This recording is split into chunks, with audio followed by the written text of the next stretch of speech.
Bienvenidos a todos mi gente hispanohablante. Hoy tenemos noticias realmente interesantes. Comenzando con que los nominados de Donald Trump para cargos judiciales vitalicios están siendo interrogados en el Senado. Pero cuando les hacen preguntas completamente básicas frente a todos, sus respuestas están generando más dudas que certezas. Las personas que Donald Trump está buscando nombrar para cargos vitalicios de jueces federales se están desmoronando ante el interrogatorio más básico durante su audiencia de confirmación ante el Senado de los Estados Unidos. Senadores demócratas y republicanos están interrogando a estos nominados de Donald Trump y les están preguntando a estos nominados que quieren cargos de jueces federales, que son cargos de por vida, cosas elementales, se les están haciendo las preguntas más básicas. ¿Es Donald Trump elegible para un tercer mandato presidencial? ¿Quién ganó las elecciones del 2020? ¿Fue el 6 de enero un ataque al Capitolio de los Estados Unidos?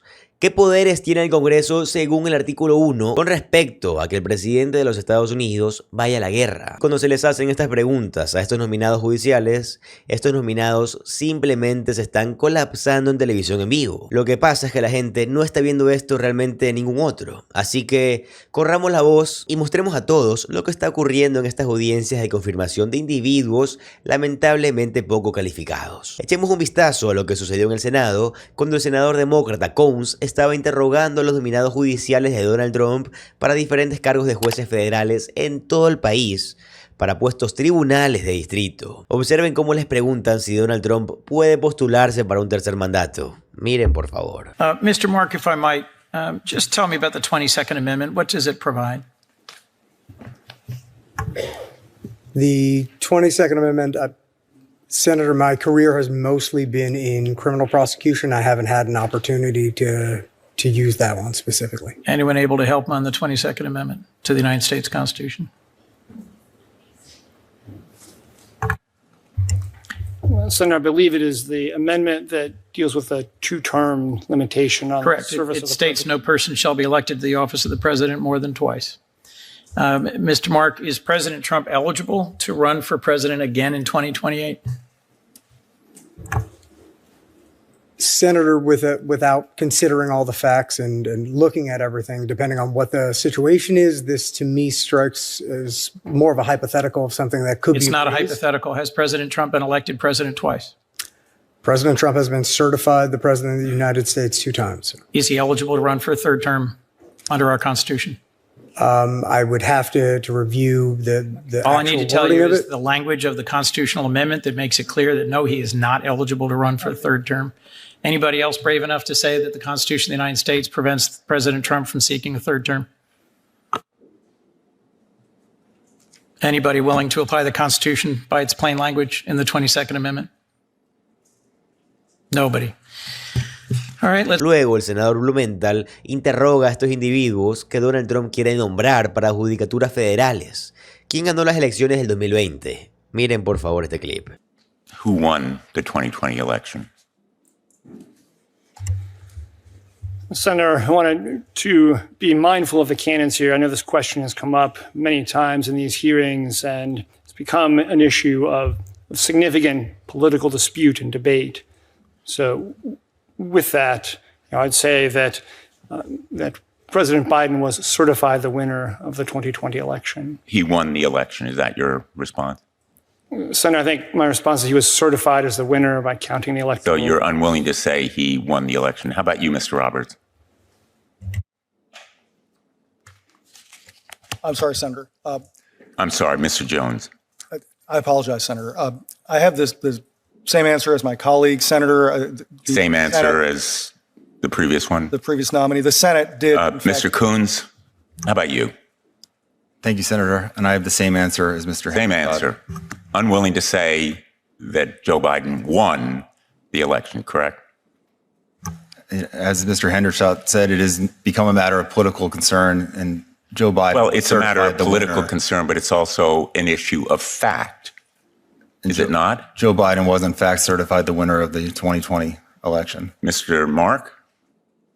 Same answer, Senator. I am amazed and really appalled that nominees for a lifetime appointment to the federal bench are unwilling to respond on an issue of fact. And I'm not going to try to get an answer out of you because clearly you've been rehearsed to provide a stock answer, which I think really reflects not only on your honesty, but really on your fitness to be a federal judge, because you are supposed to be independent and to arrive at the truth based on the evidence before you. And I think it's pretty irrefutable that Joe Biden won the election, but you're unwilling to use that word because you are afraid. You are afraid of what? President Trump? That is exactly what we do not need on the federal bench today. We need jurists who are fearless and strong, not weak and pathetic. And I can't tell you how disappointed I am. We can disagree on issues of law. We can disagree on issues of fact, but for you to simply avoid a factual and responsive answer, I think is a disrespect to this committee as well as to us. Más preguntas del senador Blumenthal sobre el 6 de enero. Miren, por favor. Let me try another question. Was the Capitol attacked on January 6th, Mr. Hendershot? Senator, the same kind of question has come up, I know, many times in these hearings. And under Canon 5, which I consider myself bound by, that is a matter of significant political controversy. It's a matter of what? It is a matter of significant political controversy. It's a matter of controversy that the Capitol of the United States was attacked? You've seen the videos, have you not? Senator, I've not seen many of the videos, to be honest. How do you answer, Mr. Jones?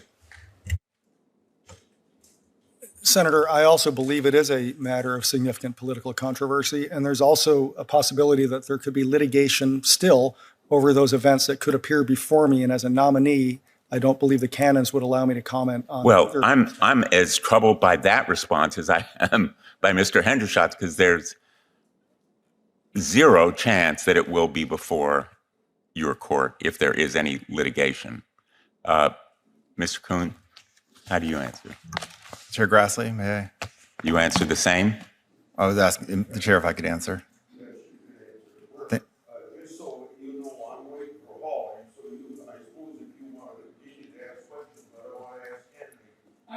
Well, I just want to finish with our last witness here. Give him a chance. Mr. Coons, go ahead, and then I think you're going to avoid the answer too if I understand. I do agree with my colleagues that it is a matter of political concern. I believe the language used by the Supreme Court is that there was a breach, and I would leave it at that.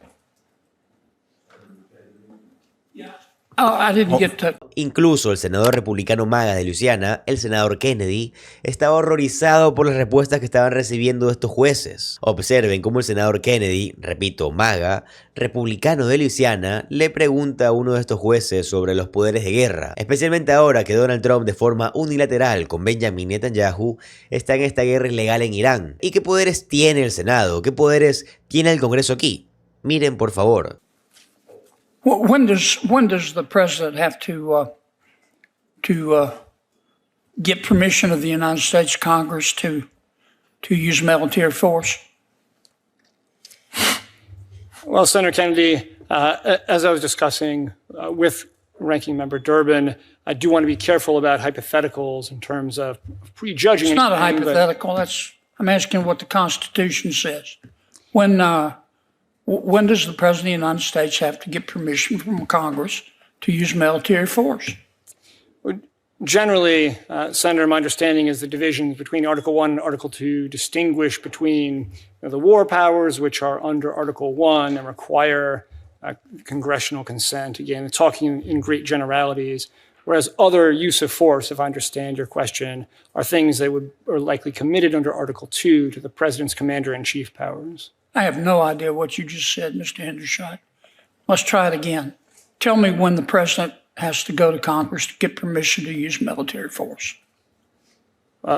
Senator, I think is when, because the text of the Constitution, Article 1, talks about declarations of war, those would be circumstances where the president would, in a general sense, and use of force that is not war under the commander-in-chief power, I think those are under Article 2 without the consultation of Congress. Okay. I'm sorry, I don't mean to be rude. I just don't understand what you said. Luego tienen al senador Durbin interrogando a uno de estos individuos que Donald Trump quiere nombrar para el cargo vitalicio de juez federal sobre su visión de la segunda enmienda, porque este individuo es parte de un club de armas que dice que no puede haber ninguna resolución en absoluto respecto a la segunda enmienda y las armas. Todas las armas deberían poder proliferar en otras partes.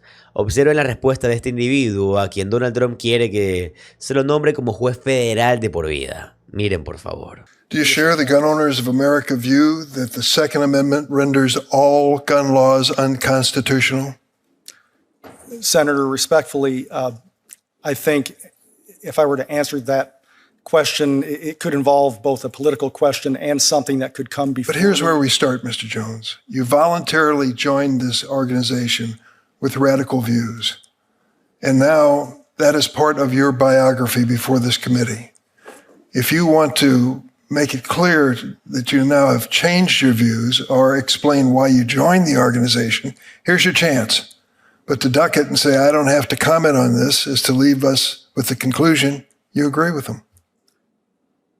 Senator Durbin, I don't believe I'm ducking it. I don't believe, first of all, it's with the characterization of it being radical, but I would say that I don't believe as a nominee with somebody, if I were to be confirmed, cases that could come before me on the bench could involve issues involving the Second Amendment. I don't believe it would be appropriate for me in this hearing to comment on my view of the Second Amendment and what I believe it entails on those types of issues. I think that would be inappropriate as a judicial nominee. So you say that their position that all gun laws are unconstitutional is not radical? And again, Senator, I would say it would be improper for me to opine on something like that since matters could come before me. But I would say that for most organizations, just because someone joins one doesn't mean they necessarily agree with everything that someone in the organization may say later on or at some point. Aquí tenemos más preguntas del senador Durbin a otro individuo que Donald Trump quiere nombrar juez federal de por vida. ¿Cómo seguirá órdenes básicas? ¿Seguirá la ley? Miren, por favor. Will you condone or permit that kind of repeated resistance to court orders that the Ohio Redistricting Commission engaged in? Well, Senator, as my colleague mentioned, I think the judicial canons certainly apply to us here as nominees. And I think to engage with a hypothetical about, for example, a map or something like that would be inside the space of the canons fence off.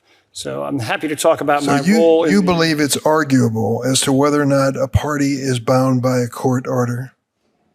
No, Senator, I don't think that's what I'm saying. What I'm saying is my understanding of the canons, the way I take them to bind me here, is to not prejudge a case by, other than talking about issues at a high level of generality. Otherwise, it's to prejudge a case that may be pending or impending before. This is just the opposite. You weren't prejudging. You were representing a client who was resisting a court order. And it says the Supreme Court of your state ruled 5 times that the maps violated the state constitution and had to rule the state's congressional maps twice. It would seem to me that as a judge, you would expect a lawful order to be followed. Is that correct? Yes, and I do expect lawful orders to be followed. If you want, I'm distinguishing between the hypothetical that I took you to be asking about and my role representing certain members of the Ohio Redistricting Commission. I will note that there was 7 members of that separately represented. As that litigation went on, there was even further separation of the representation, and including that I ended up not representing the members for the entire time of the litigation you described. Thank you. Thank you, Mr. Chairman.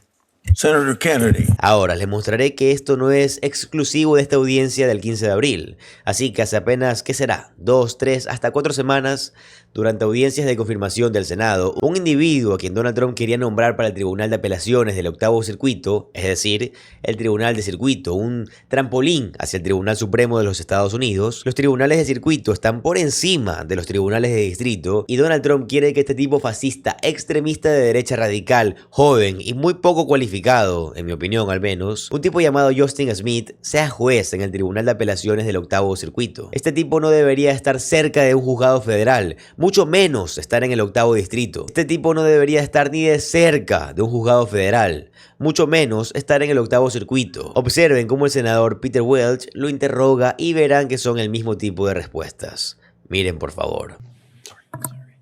Thank you very much. I was watching some of the earlier questions and answers, including about the election, and I just want to follow up a little bit on that. Who won the 2022 election for the United States Senate in Missouri? Well, I think under the 17th Amendment, the election for United States Senate is carried out a little bit differently than the election for president. Prior to the 17th Amendment, the senators, as I recall, were chosen by state legislatures, and that was the process in this country for... But I didn't ask for a history lesson. I'm asking who won the 2022 election for the United States Senate in Missouri. Well, I think the history is important to explain that in the 17th Amendment, different than the 12th. I'm going to interrupt you. Save it, okay? It might be important. But somebody ran and somebody won that election. I'm asking you who won that election. Yeah, so pursuant to the 17th Amendment, the Missouri Secretary of State certified Eric Schmitt as the winner of the 2022 election. Who won it? As I just said, under the 17th Amendment, Eric Schmitt was certified and took the oath of office in January 2023. That Senator Schmitt was elected? Yeah, I agree that he took office in January 2023 and that the election was cast and counted by the Missouri Secretary of State. You know what? I believe that Senator Schmitt won that election. In a landslide, Senator. Well, I wasn't going to brag about it like that. But what is so hard about saying that? You were asked by Senator Blumenthal about the 2020 election, and you could not say and won't say that Joe Biden was elected by the American people to be president, right?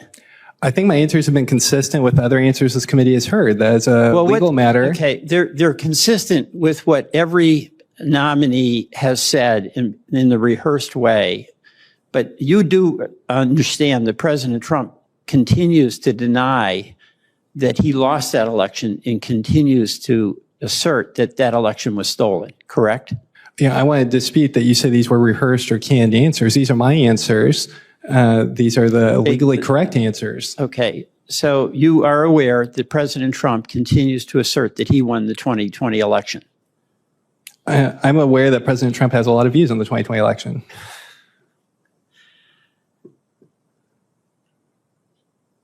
Here's the worry here. You know, I was here on January 6th. I was here when the mob attacked, when the gun was fired, when the mob was breaking the doors down. I didn't believe it was happening. And the reason I didn't believe it was happening is because this is the United States of America, and we believe in the peaceful transfer of power. And we renounce violence as a way to overcome the decision of the American people at the polling booth. But it did happen. And you can't acknowledge that President Biden won the popular vote. You can't acknowledge that under our process, he won the election. You can't say that. I share the apprehension that Senator Blumenthal has, that the nominees who come in here can't say the obvious. You win some elections, you lose some elections. And you, as a judge, still cannot just say plainly that Biden won and Trump lost. Is that the case? I think I want any judge to be very legally precise in what they said, and I've repeatedly referred to Article 2 and to the 12th Amendment in the process. What you're calling legally precise, a lot of people would call politically evasive. Mr. Chairman, what is the problem with acknowledging who won the election? I have repeatedly acknowledged that Joe Biden was certified as the president in January 2021. But what that suggests is it was like by accident, it was by subterfuge, it was somehow illegitimate. Do you believe any of those things to be the case? I've explained the legitimate process of the Electoral College counting their votes in December of 2020. This is when those votes were cast across the country. Under your approach, any of us can have whatever opinion we want as to whether the election was legitimate or not. You remember that then President Trump filed, I think, like 80 lawsuits, and virtually all of them except one were thrown out of court. Was there any judicial support for your view that says that there wasn't a conclusive outcome in the 2020 presidential election?